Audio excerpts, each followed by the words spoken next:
Qanaqa qilib unda ro'zg'or qilyapsiz? Ro'zg'or yordam qilishyapti, jigarlarim bor. Yordam qilishyapti. O'shanga Asosiy sizni bezda qilayotgan narsa qo'rquv, a? ha, Vahimaga tushib ketib qolasiz.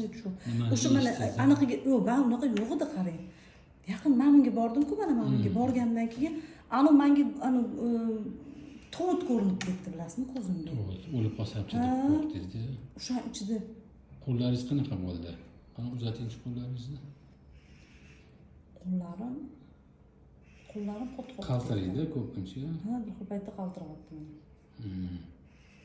Nafas olishchi, yurak urishlar. O'sha yurak urish, nafas olish sal qiynalaman, lekin yurak tez urib ketyapti desam, lekin norma deyishyapti. Sizga xuddi tez urib ketib, ha, xuddi shunaqa bo'layotganga o'xshaydi. bo'g'ib qo'yotgandek bo'lyapti. Ishtahangiz qanaqa? Ishtaham normalniy. Ishtahangiz normalniy. Uyquchi? Uyqu ham yaxshi, yomon emas. Asosan shu vahimada. Shu mashinaga kirib chiqqandan beri shunaqa bo'lib qoldim. O'sha anaqa kirdim, mana shu dush, turib dush chiqib ketaveradi-ku. Shu dush chiqib ketgan mana shu yuragimga ta'sir qildi-da. O'shandan keyin chiqib, tomon qarab turdim.